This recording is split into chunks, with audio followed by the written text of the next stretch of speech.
Welcome to my first podcast of She Who Spins Stories. Last November, I was in Belfast. I was participating in a storytelling workshop facilitated by Connie Regan Blake. I had a magical experience. During the session, a story character whispered into my ear and touched me on the shoulder. Tell my story. But how could I create a story with one character? I required more. So I sat back on my chair and I allowed my imagination to wander with the story character. A wolf. I saw a town, not an ordinary town, a walled town. Perhaps a clue to time period and location. But I continued following the wolf, and soon I was at the edge of a forest. I saw a woman, an old woman with silver grey hair. She sat hunched and huddled around an open, crackling fire, and a mantle of snow lay on the ground. That told me the season was winter. I wondered about the woman. Why was she sitting in the forest? Perhaps she was a woman with the ways of wisdom and knew the language of the forest. She had that look upon her, a woman who looked more 60 years than 60. But one thing I was certain of, she did not belong in the town. So at this point, I decided to bring in the 5 senses, and on this occasion, it was smell. I could smell the forest in winter, but what intrigued me, there was no aroma of roasting and baking to tease the senses in the town. Why? Maybe this story was set in the time when Christmas was banned. Once upon a time in Ireland, for 12 years, Christmas and all festivities were banned.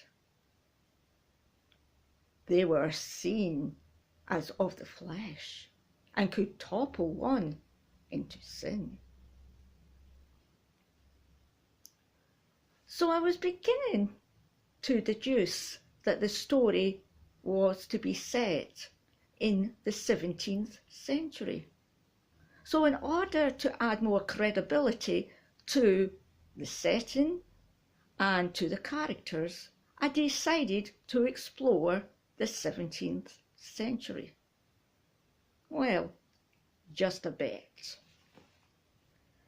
The 17th century was a period of great change. We had the Industrial Revolution, the Enlightenment, the Reformation. It was the rise of the merchant. The merchant required documents. Documents required to be written. It was also the birth of academia, of science. Again, we needed the written word, empirical knowledge, rationale. One thing that happened at this time, oral storytelling was elbowed out, and the old ways of healing were looked upon with distaste. So perhaps this woman who was sitting in the forest was a healer. And then I decided to explore the wolf, because it's so important when you're developing characters to know their background, the environment, their belief systems, their behaviours and manners. Because at the end of the day, our place in society shapes us. So with this wolf, I thought perhaps the story is that of the last wolf. The wolf was highly prized by the Romans, and so was the Irish wolfhound. Indeed, Ireland was once known as Wolfland. I think that's fascinating.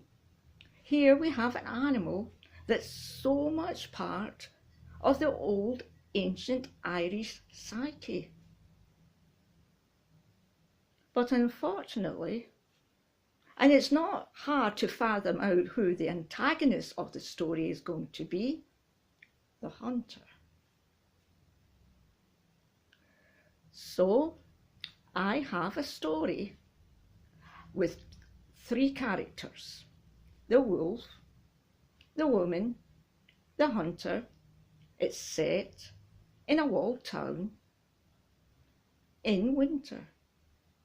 And I'm beginning to see the whole theme coming in, that it's about the ways and beings of somebody, this woman and the wolf, who could not or would not change and transform into the 17th century way of behaving. Oh yes, behaving. Because at that time, people were taken off the land and shunted into the factories which were built in the cities and the towns. No longer did people gather in the commons. 2/3 of the land was given over to the people for singing, dancing, telling stories and merrymaking. So there we have it, folks. I've got the main ingredients of the story, and now I've just got to stir them to see what I can come up with. One of the things I like doing is when I have a story, I like to sketch it. Oh, wrong way round. Sorry about that, folks. Here you can see the outline of a wolf, 2 trees, but there's going to be more trees in the background. I haven't a name for the wolf yet, or a name for the story, but that will come. And hopefully that tale will be included in my book, She Who Spins Stories. It's a long endeavour, because I do the drawings by hand, and part of me is now considering, should I use digital? Ah well, the problems of being a storyteller. So there you go, folks.